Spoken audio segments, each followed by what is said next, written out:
porn movie in a car, and the guy gets in and goes, "Didn't like, we go to high school together? Like, your name's Brandy," and she refuses to yeah. acknowledge her former self.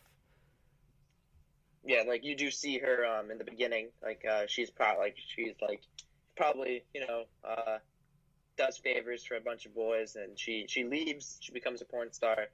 I bet we don't really see her a lot, but I'm guessing that like what happens to her is very similar what happens to Dirk, only she stays with Jack instead of going off. I feel like Jack, as much as he's like a father figure to them, he's very manipulative. Like Yes. he takes advantage. Yes. He's not bad per se, but he manipulates these kids to do these movies for him so he can succeed, because he can't do it by himself. He needs these actors. So it's definitely he's like a tragic character in some sense, because he keeps on saying when he's doing his film it's good, but then at the end, as we were going back to the scene, they're in the car, he's on videotapes, and the kid says, "Your movies aren't even good anymore." As she's beating him up for making fun of her body, he rips her off and he starts kicking the shit out of the kid, because he's fed up with where he's become. Like, he knows he's making shit now, and he kind of recollects that he's been always making shit. Yeah. So he gets pissed off. They both kind of like lose it there, and it just kind of shows like all this tension he's built up, because he's always cool, calm, collected. You only see him lash out twice, when Dirk leaves and when he beats the shit out of this kid. Yeah. You kind of played it masterfully. One thing I will say about Roller Girl is, well, we do know she goes back to get her high school diploma, finish. Yeah, she gets her GED. Finish her school. So at the end of the movie, a lot of time, like everything kind of looks better. Luis gets his brothers to come, and they have a successful Maurice. They get it. He's played by Luis Guzman, right? Yeah, Luis Guzman. He's Maurice character. The Colonel, he's in prison getting. He's a different character. He kind of, another thing, we could talk about the Colonel and the other guy, how the Colonel kind of represents the 70s. And I forget his name. I think it was what was the it was Floyd, right? Yeah, I believe Floyd Gondola. He kind of represents videotapes in the 80s. And the Colonel, he's wacky. He's like the 70s, but he gets arrested for child pornography, and we see him in the prison at the end, which is, it's good, obviously. And Dirk and Amber are filming again. Reed has his magic show, as we see him do magic a lot. So it's like everyone kind of does have a happy ending at the end. But is it really I feel like some of it is happy. I mean, some of it I would say is happy, but all through kind of nefarious means, because Don Cheadle's stolen money, stereo stores through stolen money. Dirk's full character arc, he was involved in a drug deal, essentially. Yeah. We can can we mention how he kind of reverts back to Eddie when he gets in the truck and he gets beat up by the guy? Oh my god, yeah, we have to touch on that scene. That scene, I almost teared up at that scene. Yeah, it's really sad. He's selling himself in the streets again, he's done this before, but now it's even sadder because he's just doing it for drugs. And these guys, they beat the crap out of him, and it's just kind of I think this is before the drug deal. With, it is, because he has the scars awful. During the drug deal. Yeah, it's just awful. So basically, I just want to go into more detail with that. He's waiting outside for someone. He gets in this guy's truck, and the guy says he asks him to basically, jerk off for him for money. And we haven't really mentioned how the whole point of the movie is he's got a giant dick. Yeah, and so he does, but you then realize this whole thing's a setup, because the guy's friends come by and they beat him up and they call him some choice words. And it's just, the whole thing's kind of sad, because they're constantly, we see it also with Roller Girl, and the fact that the civilian that kind of taunts her, they're in this niche group of porn stars, but you kind of feel for them because everyone else is they're casting them people. out. They're just completely broken. They have nothing because the 80s is eating them up. Yeah, so overall, it's just a weird movie for me, because at times I'm rooting for them, but other times I'm but wait, they're porn stars, and it's just it's well, strange. I feel I usually rooted for them because they're not they're not hurting anyone most of the time. You know, like this is like their life because that's the situation they've kind of dug themselves in, and they are successful. For like at the end, Yeah. everyone's pretty much successful again. Yeah. But it's just kind of showing how like this cycle won't go away. This is where they are forever now. Like Dirk is always going to be Dirk Diggler again. He'll never be Eddie Adams again.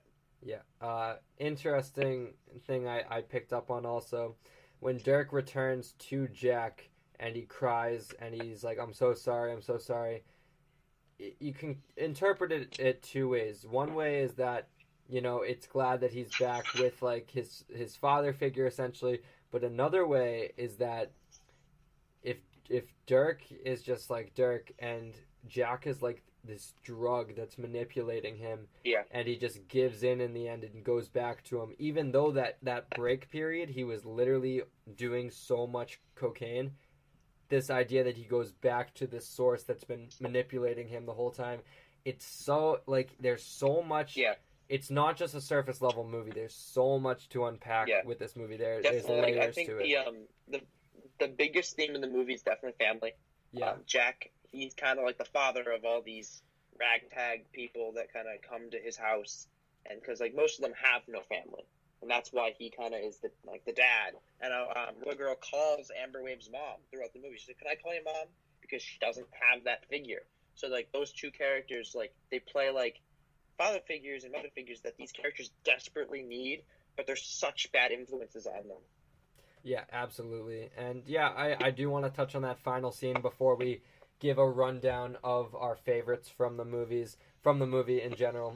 The final scene where Dirk is talking to himself in the mirror, and he's basically saying, you know, you wish you could take your brain out and scrub it clean. I really like that line. That's probably going to be my favorite line.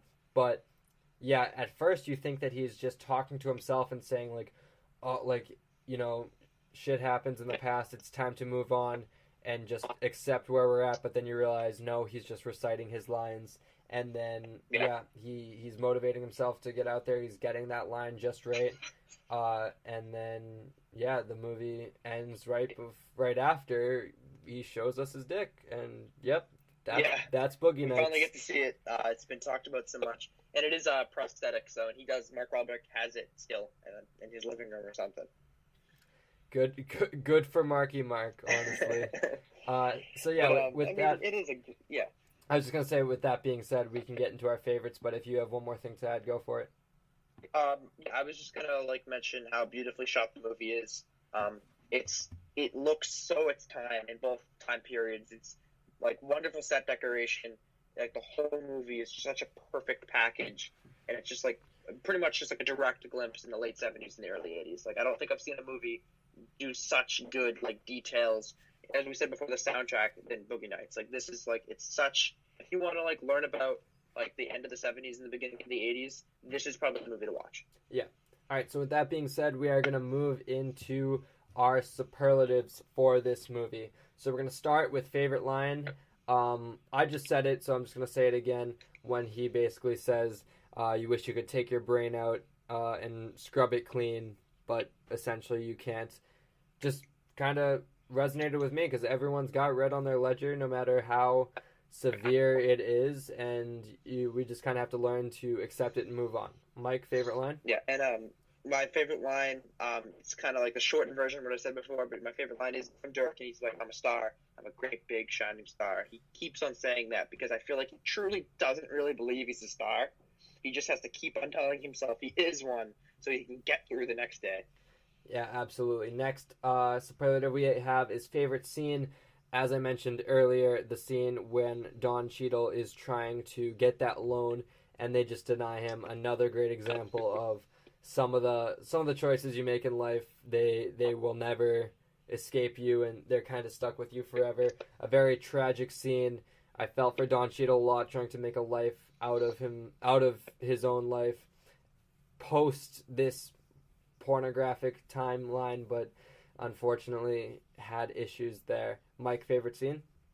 My favorite scene is probably the Jesse's Girl sequence, just because the amazing tension that's there. Some runner-ups maybe would be when they're trying to sell Jack the film. I mean, the video, and he's like super against it. And I do think the Jesse's girl. That's just I've gone back just to watch that scene over and over again. All right, and then we are going to now do our score out of 10.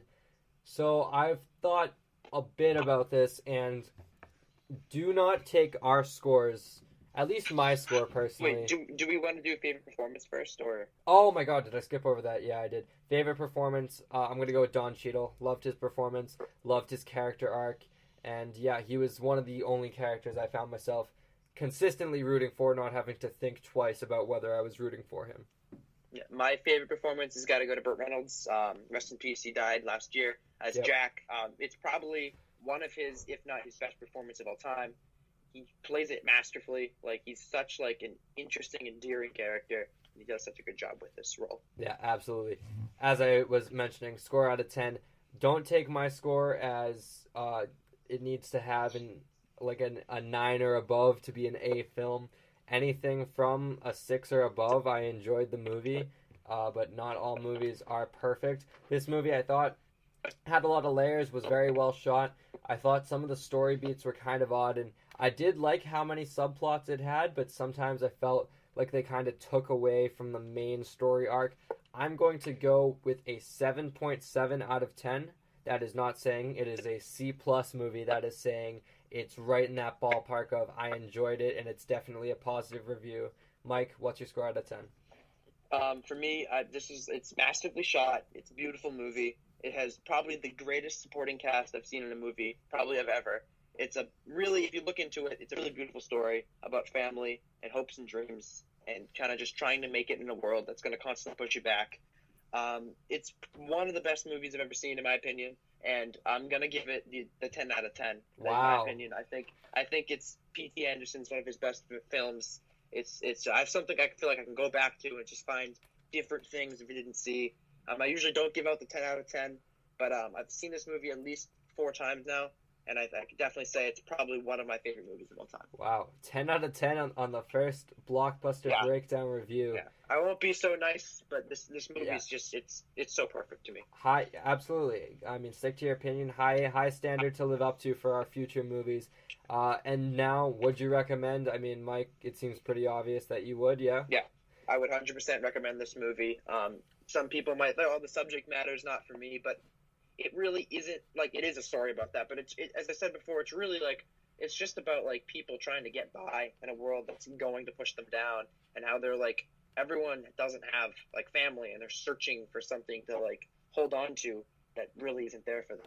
Yeah, I'm gonna also go with a recommend with an asterisk, and my asterisk is once you are of age to watch this movie legally. And I'm not saying that it's because of nudity or profanity or drugs and all that. I'm saying a lot of the themes I think will go over your head if you watch this movie before you're, say, 16 years old. So I think you should watch this movie. I don't think it's as much of a repeat viewing as Mike said, in my personal opinion, but I do think you should watch this movie when you're mature enough to pick up on a lot of the themes. And with that being said, we are just about out of time, so we're going to wrap up today's show. Thank you guys so much for joining us. A bit of a raw episode here. No intro music, no outro music. Just we want to give you the review on basis. These will be smoother as we do it in the coming weeks. This was kind of our first lone episode review we've done in a while. So yeah, Mike, any thoughts? I'm super happy to do reviews again. Hopefully I can get on the news again. Definitely. I'm going to have to look at my rehearsal schedule. But I'm super happy to talk about this movie, and I'm looking forward to what we're doing next week. Absolutely. And just remember to follow the podcast on Twitter at BlockBreakPod and be retweeting. Get the word out. When we hit 1,000 downloads, we are doing a Blu-ray giveaway. So make sure you continue to add to that number. We're at over 650 now, so we're only about 350 away. So keep downloading, subscribe, iTunes, Spreaker, all that good stuff. Watch on YouTube. We also have it there. You can find me everywhere at Liam Crowley 714. And you can find me everywhere at Mike Gildas 25. All right, thank you guys so much for joining us. Keep up to date with the Twitter to find out what movie we'll be reviewing next Friday. Tune in next Wednesday. We're going to have a lot of news to talk about. Some new trailers came out today, and I'm very excited. But with that being said, thank you guys so much for joining us, and we will see you next time.